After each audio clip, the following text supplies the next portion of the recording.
और इसी चंदा गबन के इस मुद्दे पर ओवैसी ने भी एंट्री मार ली है। ओवैसी ने बोला कि अगर ट्रस्ट में कोई मुसलमान होता तो अब तक उसको गोली मार दी जाती है। साथ ही उन्होंने ये भी कहा कि जो भी जिम्मेदार लोग हैं उनकी जवाबदेही तय होनी चाहिए। जिस तरह से आगामी विधानसभा को देखते हुए ओवैसी यहाँ उत्तर प्रदेश में रैलियाँ कर रहे हैं, सभाएँ कर रहे हैं, उसको लेकर के अखिलेश यादव के भी चेहरे पर शिकन साफ देखा जा रहा है। अभी हाल ही में ओवैसी ने ये कहा कि समाजवादी पार्टी के अध्यक्ष जो अखिलेश यादव हैं, वो समाजवादी पार्टी में समाजवाद नहीं रह गया, बल्कि अब वहाँ पर सिर्फ यादववाद रह गया है। तो इन्हीं मुद्दों को लेकर के सियासी चौक इस खास प्रोग्राम में हम लोग लखनऊ में हैं और लखनऊ वासियों से ही इस मुद्दे पर उनकी राय जानने की कोशिश करेंगे। भाई साहब, अपना नाम बताइएगा। मनीष गुप्ता मेरा नाम है, डालीगंज से हूँ। ओवैसी के आने के बाद से क्या लगता है कि अखिलेश यादव का जो पीडीए है, वोट बैंक, वो घसकता हुआ नज़र आ रहा है? देखिए, ओवैसी साहब कई मुद्दों में आते रहते हैं, उनका काम ही है आना, अपनी बात कहना और फिर चले जाना। उनके विषय में हम सभी लोग जानते हैं। दूसरी बात, अगर आप चंदा वाली कहेंगे, चंदा चोरी वाली, तो मुझे लगता है कि उसकी जांच अभी हो रही है। जब तक पूरी तरीके से खुल के नहीं आएगा हम कह नहीं सकते। और अगर उन्होंने चोरी करी है, चंदा चोरी की है, तो दंड उनको मिलना चाहिए, 100% मिलना चाहिए। जैसा कि बुलडोजर बाबा यहाँ पर विख्यात हैं, तो उनके घर भी बुलडोजर चलना चाहिए। लेकिन जिस तरह से ओवैसी ने अभी बहराइच के मोटेरा में बहुत अपार जनसभा वहाँ पर उनके उसमें रैली में आई हुई थी, नजीबाबाद के जनसभा को देख लीजिए, वहाँ पर भी लाखों की भीड़ थी। तो उसको देखते हुए समाजवादी पार्टी का जो वोट बैंक है वो छिटकता हुआ नज़र आ रहा है क्या? उनके पास बचा भी कुछ नहीं था, पहले भी छिटक चुका था, और ऐसे में ओवैसी साहब आ चुके हैं तो वो और छिटकेगा ही। इनको चाहिए कि इधर उधर की बातों पर ध्यान न दे करके अपना वोट बैंक फिर से संभालें। और जो आप कह रहे हैं ना कि एक ही परिवार के राजा रहे और एक ही परिवार के वजीर और एक ही परिवार के सभासद और एक ही परिवार के सब विधायक, तो ये परिवारवाद छोड़ें और जैसे कि समाजवाद है तो पूरे समाज की बात करें, असल मुद्दों को एड्रेस करें, परिवारवाद छोड़ें। ओम प्रकाश राजभर ने जो बोला है कि एसी और पीसी से अब अखिलेश यादव को बाहर निकलना चाहिए, राजा बाबू का संज्ञा दे दिया है। साथ में ओवैसी जी भी अब यूपी के ज़्यादा दौरे लगा रहे हैं। तो उससे क्या लग रहा है कि अखिलेश यादव का जो वोट बैंक है छिटकता हुआ नज़र आ रहा है? देखिए, मुझे तो नहीं लग रहा कि बहुत वोट बैंक उनका छिटकता हुआ नज़र आ रहा है। वो लोग जो ओवैसी, तो देखिए हैदराबाद में ही उनका ज़्यादा बोलबाला है, यहाँ पे उतना है भी नहीं। लेकिन हो सकता है कि वो अपने आप को ये सोच के आए हों कि मुझे यहाँ का वोट ज़्यादा मिलेगा, बट इस वजह से अखिलेश यादव का वोट कम नहीं हो रहा है। नहीं, लेकिन जिस तरह से बिहार के चुनाव में हमने देखा कि ओवैसी के जो 6 विधायक चुन करके 5 विधायक चुन करके आए थे, जिस तरह से उन्होंने वोट बैंक अपना बनाया, अच्छा खासा विरोधियों का वोट बैंक अपने पाले में लेकर के आए, ऐसा यूपी में भी तो हो सकता है? नहीं, देखिए हर स्टेट का अलग अलग अपना सिस्टम है, समीकरण है। यूपी में अभी ऐसा नहीं हो सकता है। यूपी में अभी ऐसा नहीं हो सकता है। भाई साहब, नाम बताइएगा अपना। मुझे जितेंद्र सिंह चौहान कहते हैं। इस मुद्दे को आप किस नज़र से देखते हैं? किस मुद्दे को? जो अभी फ़िलहाल अभी हमने बाकी लोगों भाई साहब से, देखिए, ओवैसी साहब का जहाँ तक प्रश्न है, ओवैसी साहब हैदराबाद और उस पूरे क्षेत्र में काफ़ी लोकप्रिय हैं और यकीनी तौर पे वो भी पूरे भारतवर्ष में अपनी ज़मीन तलाश रहे हैं और वो अपने कौम की, अपने समाज की बात कर रहे हैं। तो और उन्होंने कई बार इस चीज़ को अपने आप को साबित भी किया है और उन्होंने उनका समाज उनसे प्रभावित भी रहता है, वो जैसी वक्ता भी हैं। तो आपका मानना है, आपका प्रश्न है कि क्या उत्तर प्रदेश में वो इस समाजवादी पार्टी का जो कोर वोट मुस्लिम था, तो उसके लिए निश्चित तौर पे कहीं ना कहीं वो थोड़ा प्रतिशत भी अगर लेते हैं तो उसे समाजवादी पार्टी का नुकसान होने वाला है। समाजवादी पार्टी का नुकसान होने वाला है, समाजवादी पार्टी को चिंता करनी चाहिए। क्या कहना चाहते हैं सर? नाम बताइएगा अपना। सुमित गुप्ता कहते हैं। इस मुद्दे को आप किस तरह से देखते हैं? ओवैसी के एंट्री के बाद से जो आगामी विधान, मुझे मुद्दा राम मंदिर की चोरी का मुद्दा है कि राम मंदिर के ओवैसी साहब का मुद्दा है। पहले तो हम मुद्दा ओवैसी साहब का मैं फिर से प्रश्न दोहरा देता हूँ।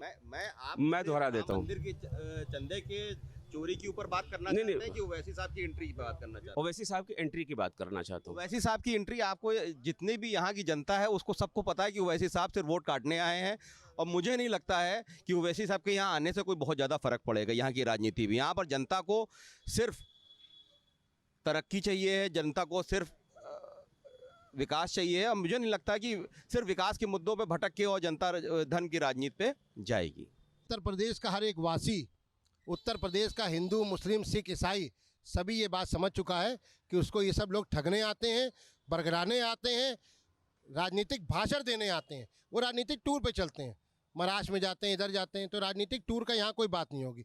बात यहाँ पे रो रही है कि व्यापारी का कारोबार ख़त्म हो रहा है। हमारे मर्यादा पुरुषोत्तम प्रभु श्री राम के घर में चोरी हो रही है, 40% कमीशन की बात कही जा रही है।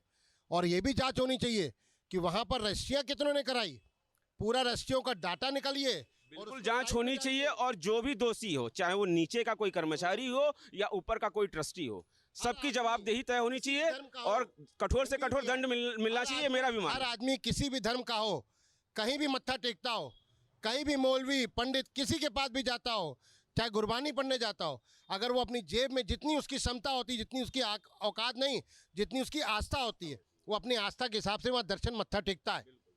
और उस आस्था को चुरा लिया जाए, उस पर डकैती मार ली जाए, ये कतई स्वीकार उत्तर प्रदेश का वासी नहीं करेगा, और इसका जवाब भी हम दे के रहेंगे। ये सोडे का बुलबुला है, वैसी मतलब कि बुलबुलें हैं। बुलबुला है।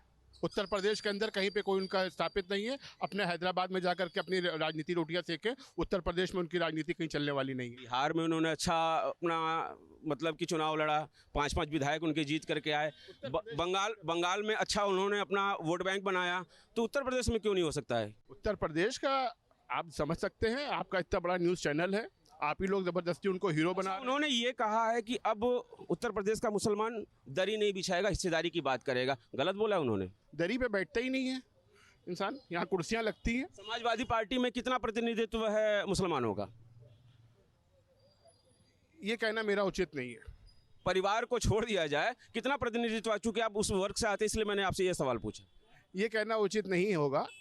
और अगर मैं मान सकता हूँ, अगर 4 दफ़ा समाजवादी पार्टी की सरकार जो बनी है उत्तर प्रदेश के अंदर, तो बहुत बड़ा योगदान उसमें मुसलमानों का है। इसका फैसला जनता के ऊपर है। जनता को सोचना है कि वो यहाँ क्यों आया है, और वो हैदराबाद से आके यहाँ पर क्या कर पाएंगे। अगर जनता उनको जिताती है तो जनता मूर्ख है। बिहार में भी तो हैदराबाद से ही आए थे। ये बिहार की जनता से पूछना आपको ज़्यादा उचित होगा। हम लखनऊ के वासी हैं और अपने उत्तर प्रदेश को ही रिप्रेजेंट करेंगे। आपके कहने का मतलब है कि ओवैसी का कोई असर नहीं होने वाला। एक और भैया, इनसे भी हम पूछते हैं। भैया थोड़ा आगे आ जाइए, क्या नाम पड़ेगा आपका? देवेंद्र गुप्ता। देवेंद्र जी, ओवैसी ने अभी राम मंदिर के ऊपर एक स्टेटमेंट अपना जारी किया है कि अगर ट्रस्ट में कोई मुसलमान होता तो अब तक उसको गोली मार दी जाती। इसके साथ साथ अपना वो उत्तर प्रदेश में अपना चुनावी रैली भी स्टार्ट कर दिए हैं। इसको लेकर के समाजवादी पार्टी में काफ़ी हलचल हो रही है, क्योंकि जिस तरह से ओवैसी के सभाओं में भीड़ हो रहा है, उसके बाद से समाजवादी पार्टी भी अपना परेशान होती हुई दिख रही है। तो क्या कहना चाहते हैं इस मुद्दे पे कि अगला जो सियासी टेंशन सपा के लिए ओवैसी बनने जा रहे हैं? ओवैसी का एजेंडा क्या है? ओवैसी का एजेंडा ये है कि ओवैसी ये कह रहे हैं कि अब मुसलमान दरी नहीं बिछाएगा, वो हिस्सेदारी मांगेगा। मुसलमान कब दरी बिछा रहा था? अगर मुसलमानों को समाजवादी पार्टी में सबसे ज़्यादा प्रतिनिधित्व मिला है तो ओवैसी जी यहाँ नहीं थे, हैदराबाद में थे। उनके भाई ऐसी सी बात करते हैं कि मार देंगे, काट देंगे। ओवैसी जी यहाँ आकर के ये कहते हैं कि हम इनमें हिस्सेदारी लेंगे। क्यों मिलेगी? यहाँ मुसलमान कम है क्या उत्तर प्रदेश में पहले मुसलमान मंत्री नहीं रहे, विधायक नहीं रहे, सांसद नहीं रहे?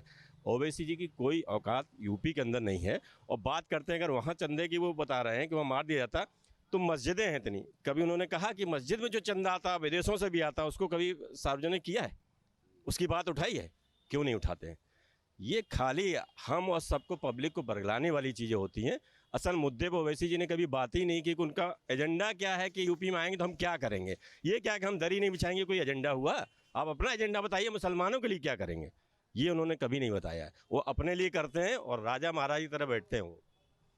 तो जैसा कि आपने सुना लखनऊ वासियों को कि ओवैसी के यूपी में एंट्री मारने से यहाँ की पब्लिक के ऊपर कोई फर्क नहीं पड़ने वाला है।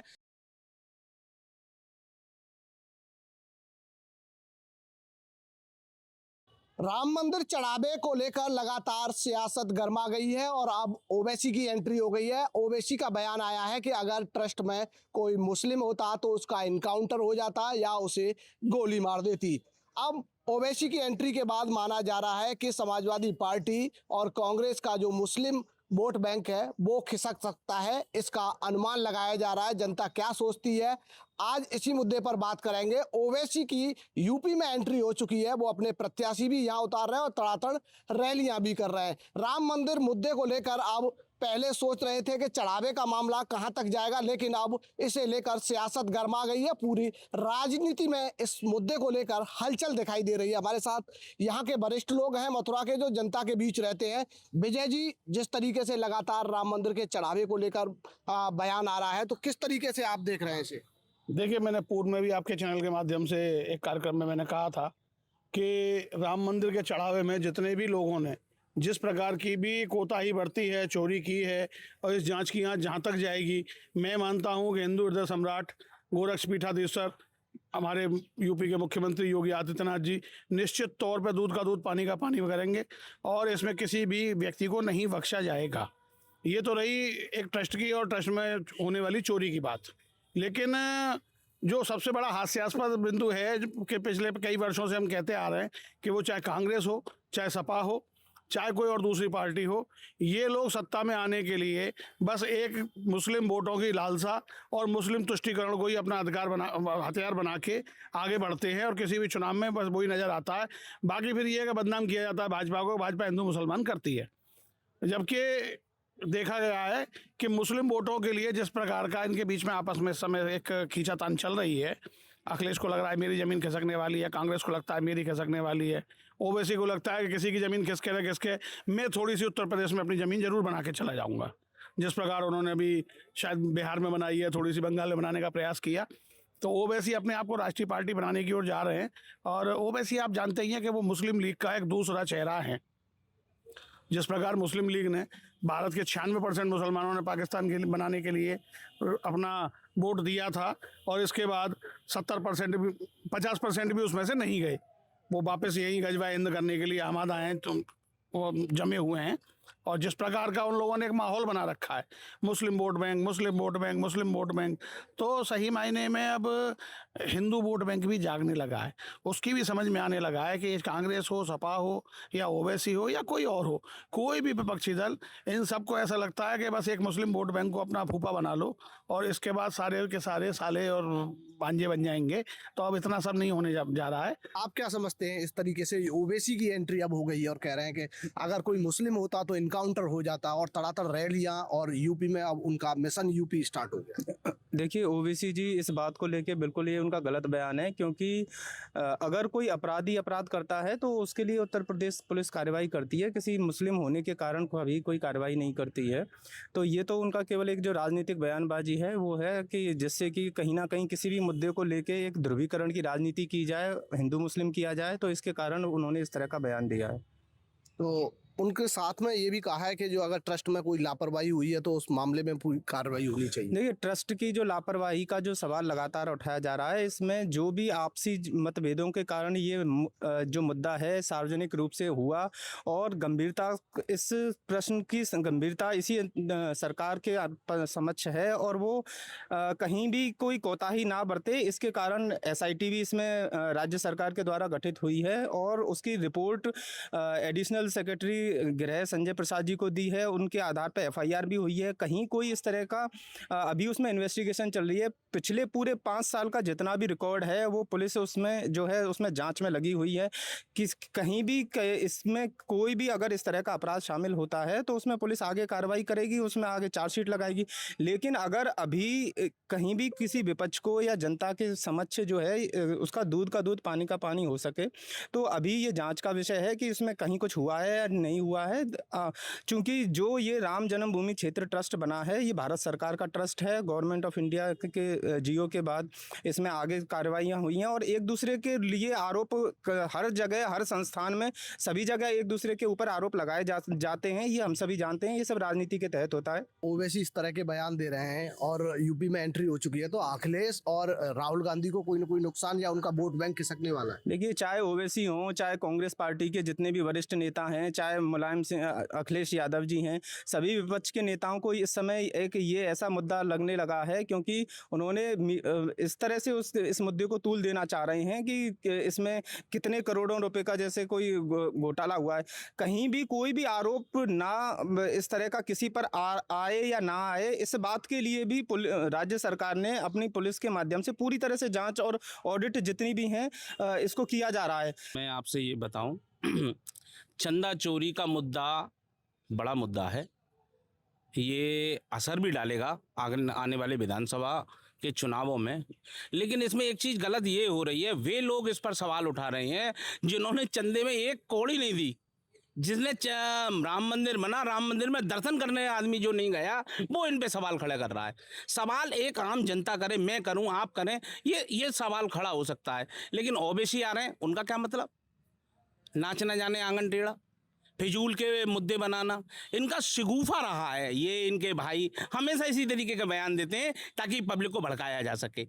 पब्लिक बहुत समझदार है, भड़कने वाली नहीं है। हिंदू संगठित हो रहा है, उसे इन सब चीज़ों से असर नहीं पड़ता। लेकिन हिंदू ये भी चाहता है कि अगर इस तरह का मुद्दा उठाए तो उसकी उचित जांच हो और जो दोषी हों उनके खिलाफ कार्रवाई हो। मेरा भी ये मानना है, क्योंकि चंदा राम जी से जुड़ा हुआ है, इसलिए ये बड़ा सवाल है कि सरकार इसमें पूरी तरीके से नैतिकता निभाए और नैतिकता निभाने के साथ साथ जो दोषी हो, चाहे वो ट्रस्ट में कितने भी बड़ा पदाधिकारी हो, उसको सजा दिलवाए, उसकी नजीर बने, योगी, ताकि भविष्य में कोई इस तरह की घटना ना करे। और हिंदू को भी ये सवाल मिले कि जो सरकार उसके लिए उसने बनाई है वो कम से कम उचित और हिंदू की रक्षा करने वाली है। अच्छा, लग रहा है कि ये सब तो सरकार भी जांच कर रही है, गिरफ्तारी भी हुई है, लेकिन लोगों की उम्मीद यही है जो आप कह रहे हैं। हाँ, लेकिन ओवैसी की जैसे एंट्री हुई है इसमें, तो क्या लग रहा है अखिलेश यादव समाजवादी पार्टी और कांग्रेस के वोट बैंक बहुत लंबा इतिहास है, पुराना इतिहास है, एक मुस्लिम वोटों के ध्रुवीकरण का लंबा इतिहास है। हर कोई चाहता है कि ये वाला वोट बैंक मेरी तरफ आ जाए, लेकिन आज का मुस्लिम भी पढ़ा लिखा है, वो भी जानता है कि किस मुद्दे पे उसको बोलना है और कहाँ उसको चीज़ें करनी है। आज भी योगी जी के साथ में बहुत बड़ा मुस्लिम वर्ग जुड़ा हुआ है, वो योगी जी की नीतियों के साथ, उसके साथ भी जुड़ा हुआ है। उनको पता है कि योगी जी उनको मकान मुहैया करा रहे हैं, और भी व्यवस्थाएं वो भी उनको करा रहे हैं, स्वास्थ्य के लिए उचित स्वास्थ्य दिलवा रही हैं। तो वो भ्रमित नहीं होने वाला। ये अपनी जो ओबीसी राजनीति लेके आए वो हैदराबाद तक ही सीमित रखें, वहीं की गलियों तक ही सीमित रखें। सियासी चौक में आज बात करेंगे राम मंदिर मुद्दे की। राम मंदिर मुद्दे के पैसे के गमन के मामले में लगातार सियासत जारी है। पहले राहुल गांधी, फिर अखिलेश यादव, अब ओवैसी ने राजनीति करनी शुरू कर दी है। तमाम लोग हैं, सीधा उनसे बात करते हैं, आपसे जानते हैं। सर, ओवैसी का एक बयान आया, उनका कहना है कि अगर इस कमेटी के अंदर कोई मुसलमान होता तो उसको गोली मार दी जाती या उसका एनकाउंटर कर दिया जाता। कैसे देख रहे हैं इस मामले को? इस विषय पे मुझको कुछ नहीं कहना है।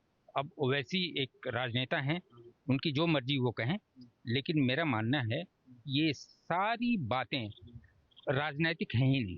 ये मुद्दा सिर्फ है कथित गड़बड़ी का, जो मंदिर के ट्रस्ट से मंदिर के खजाने से चोरी हुए पैसों का। तो ये एक विजिलेंस का मामला है जिसके प्रति सरकार की जिम्मेदारी ये बनती है कि सरकार एक निष्पक्ष जांच कराए इसकी, जिसके लिए सरकार ने एसआईटी गठित कर दी है। अब ये विवाद कि एसआईटी पहले गठित होनी चाहिए थे, पहले क्यों नहीं, बाद में क्यों, इन सब विवादों में पड़ने से कुछ फायदा नहीं है। एसआईटी अपना काम ठीक से करे, ईमानदारी से करे, मुस्तैदी से करे, ये देखना वर्तमान प्रशासन उत्तर प्रदेश का, उसका काम है, वो देखे, और वो इसके लिए अकाउंटेबल हैं। यदि वो ठीक से नहीं देखते हैं तो इसके लिए न्यायालय है, इसके लिए आम जनता है, वो देखेगी इसको। मेरे ख्याल से ये सिर्फ एक कथित गड़बड़ी का मामला है जिसकी निष्पक्ष जांच इस एसआईटी को करने देनी चाहिए। और एसआईटी ने निष्पक्ष की या नहीं की, ये बात यदि आम जनता के मानस पटल पे सही ढंग से नहीं आती है तो आम जनता इसको सड़क पे ले जाएगी, इसमें कोई विवाद तो बनता नहीं है। सरकार को ये नहीं चाहिए कि हमेशा ये कहते रहें कि हमने कोई गड़बड़ी नहीं की, हमने गड़बड़ी होने नहीं दी, और विरोधी दल के लोग ये ना कहें कि इसमें ये गड़बड़ी हुई, इसमें ये धर्म का मामला है। ये सब बात ही नहीं है, ये सिर्फ एक कथित पैसे की गड़बड़ी का मामला है जो बाय कोइंसिडेंस मंदिर के ट्रस्ट के पैसे हैं, इसलिए धर्म का एंगल लगा देना ये उचित नहीं है। और लोग हैं, उनसे सीधा बात करते हैं। आपसे पूछना चाहेंगे, गमन का मामला आपने देखा, लगातार इसमें सियासत जारी है, कैसे देख रहे हैं? पहले राहुल गांधी, अब अखिलेश यादव, अब उससे ओवैसी, इस तरह की लगातार राजनीतिक जारी है, कैसे देख रहे हैं इस राजनीति? सबसे पहले तो बहुत ही अच्छा हुआ कि इसी बहाने कम से कम ये रामद्रोही जाके रामलला के दर्शन तो कराए। जो केजरीवाल कहते थे कि मेरी नानी कहती है वहाँ अस्पताल बना दो, वो अपनी नानी की बात को धता बनाकर और अस्पताल, ये मंदिर जो है रामलला के दर्शन कराए। रही बात राजनीति की, अगर किसी के पास सबूत होते तो वो इधर उधर नहीं रोते, वो सीधा कोर्ट जाते, वो सीधा पुलिस में जाते, वो सीधा मंत्रालय में जाते और अपनी कंप्लेंट दर्ज कराते। वो पूरी प्रक्रिया का पालन करते। वो सिर्फ और सिर्फ शोर मचाकर अपनी राजनीतिक रोटियां सेकना चाह रहे हैं। देखिए, कुछ तो गड़बड़ हुई है, ठीक है, पर वो इतनी बड़ी गड़बड़ तो नहीं है जैसी इन्होंने बना दी। चंपत राय जी के जीवन को एक बार आप पढ़िए कि प्रचारक जीवन में क्या सरल जीवन वो जीते आए हैं। आज भी इतना कुछ होने के बावजूद वो जमीन पर चादर बिछाकर सोते हैं। तो ऐसे आदमी पे लांछन अब सरकार के लिए क्या है? अब मुख्य मुद्दा इनके राजनीतिक प्रोपेगेंडा में ना फंसे विरोधियों के, क्योंकि सारे राम भक्त, सारे राष्ट्र भक्त सरकार के साथ है। उन्हें पूरा भरोसा है सरकार इस चंदा चोरी में जो भी छोटा मोटा, जो भी बड़ा छोटा, जो भी राशि का घोटाला हुआ है उसको बख्शेगी नहीं। कई लोग गिरफ्तार किए जा चुके हैं, एसआईटी गठित हो गई है, जांच चल रही है। अब ये इतने बेचैन हैं कि आज ही राम मंदिर ट्रस्ट जो है उसको बेईमान घोषित कर दो, चंपत राय जी को जेल में ठूस दो। विपक्ष ये चाहता है, पर राम भक्त ये बिल्कुल नहीं चाहते। वो एक सीधी सरल जांच चाहते हैं और चंपत राय जी ने अपना बड़ा हृदय दिखाते हुए अपना ट्रस्ट से इस्तीफा भी दे दिया, वरना हमने केजरीवाल को ही बेशर्मों की तरह जेल से सरकार। असदुद्दीन ओवैसी ने एक बयान भी दिया है कि अगर कमेटी में कोई मुसलमान होता तो उसका एनकाउंटर कर दिया जाता, उसे कैसे देखें? अब उनके एनकाउंटर की हमें क्या जरूरत है? वो अपने खुद हर दूसरे दिन मदरसे और मस्जिदों के चंदे के लिए आपस में लड़ते मरते हैं। मंदिर के ट्रस्ट में किसी मुसलमान का होने का विषय तो वैसे भी नहीं उठता। रही बात एनकाउंटर की या सजा की, तो जो सजा किसी गैर मजहब वाले को या गैर धर्म वाले को मिलेगी वो यहाँ पे भी जिसने गड़बड़ करी है उसे मिलेगी। हमें मोदी जी पे, योगी जी पे और राम मंदिर ट्रस्ट पे, हमें न्यास पे पूरा भरोसा है। आप कैसे देख रहे हैं कैसे देख रहे हैं इस मुद्दे में? देखिए, जैसा कि अभी आपने बाकी लोगों से भी बात किया, निश्चित रूप से जो ये घटना हुआ ये दुखद है, लेकिन जहाँ तक जांच की बात है और आरोप की बात है, विभिन्न पार्टियां अलग अलग आरोप लगा रही हैं। तो सबसे बड़ी बात है कि राम जो है हमारी आस्था का केंद्र है, सारे सनातनियों की, है ना। तो उस पर राजनीति नहीं होना चाहिए। और यदि ट्रस्ट के पदाधिकारियों द्वारा या कि वहाँ कर्मचारियों द्वारा कोई भी जो भी ये घटना घटित हुई है उसके लिए सरकार द्वारा एसआईटी गठित की गई, उसकी निष्पक्ष जांच चल रही है और एजेंसियों पर, सरकार पर हमें पूरा भरोसा है, भरोसा होना भी चाहिए। और जो भी आवश्यक कार्रवाई होगी वो कार्रवाई करेंगे, लेकिन इतना धैर्य होना चाहिए। और ऐसे सेंसिटिव विषय पर जो पूरे विश्व की आस्था का केंद्र है उस पर राजनीति में समझता हूँ करना उचित नहीं होगा। आप कैसे देख रहे हैं? लगातार मंदिर का मामला चल रहा है, गमन का मामला चल रहा है, आप कैसे देख रहे हैं इस मामले को? लगातार इसमें सियासत जारी है, क्या सियासत होनी चाहिए? सियासत बिल्कुल नहीं होनी चाहिए। मेरा मानना है कि हमने एक तो 500 वर्ष लगाए, 500 वर्ष बाद तो हमें अयोध्या लाला जी का मंदिर बनने को मिला है और सबकी आस्थाएं इसमें हमारी जुड़ी हुई हैं, हमारी धरोहर है। और सभी जो भी हम लोग पैसा चढ़ाते हैं, हम ये सोच के चढ़ाते हैं कि हमारी ये मनोकामना पूरी हो जाए, ये हो जाए, हम ये चढ़ाएंगे, लाला जी का मंदिर बनेगा लाला का। तो हम भी सीमेंट भी दे के आए। बहुत लोग, हम जब रिटायर हुए थे, हम 15 टीचर, वहाँ पर हम काफी ईंटें और सीमेंट दे के आए थे। यही अब क्योंकि हमारी आस्था जुड़ी हुई थी। ये नहीं कि हमारे 10 बोरे सीमेंट से कुछ होगा। अगर चोरी हुई है तो उसको निष्पक्ष देखना चाहिए। ऐसी बेमतलब बड़े बड़े लोग जो अधिकारी हैं, आरएसएस के अधिकारी हैं, इतने वर्ष उन्होंने अपना संघर्ष, अपने ऊपर गोलियां खा के लाला जी का मंदिर बनाया। आज उन पे आरोप लगाया जा रहा है, लेकिन उनको निष्पक्ष रिहा भी होंगे वो, क्योंकि उन्होंने ऐसा कुछ नहीं किया। अगर किया है तो राजनीति ये है कि इस पर निष्पक्ष जांच होनी चाहिए, ये कहना। आप कैसे देख रहे हैं जिस तरीके से लगातार ये मुद्दा जोरों पर है, गमन का पूरा मामला चल रहा है, लोग हिरासत में भी लिए गए हैं, अब राजनीतिक जो लोग हैं, विपक्ष जो है लगातार राजनीति कर रहा है, आप कैसे देख रहे हैं? सर, राजनीति को तो एक तरफ रख के हम सीधा इतना ही कहेंगे कि प्रशासन अपना काम अच्छे से कर रहा है और हमें अपनी सरकार पे भी भरोसा है कि सरकार जरूर इसका कुछ ना कुछ हल निकालेगी। और बाकी है, हमें भरोसा तो है ही अपनी सरकार इसमें कुछ ना कुछ हल निकालेगी, लोगों का कहना है। आपसे जानना चाहेंगे भाई साहब, जिस तरीके से लगातार राजनीतिक चालू है, राजनीति नहीं होनी चाहिए, भगवान से जुड़ा मुद्दा है, लगातार राजनीति जारी है, कैसे देख रहे हैं? देखो जी, चोरी तो हुई है, चोरी हुई है, लेकिन ऐसे ही उसकी जांच भी हो रही है और ठीक हो रही है। बेकार की राजनीति करने से किसी को कोई फायदा नहीं होगा, नहीं करनी चाहिए किसी को, बस यही कह सकते हैं। देखिए, तमाम लोग हैं, सबकी अपनी अपनी राय है, लोगों का कहना है जिस तरीके से राम मंदिर मामले में गबन का मामला सामने आया था, लगातार सरकार द्वारा एसआईटी गठित की गई थी और एसआईटी द्वारा जांच भी की जा रही है। वीडियो जर्नलिस्ट अमित के साथ सोनू अरोड़ा, न्यूज स्टेट उत्तर प्रदेश।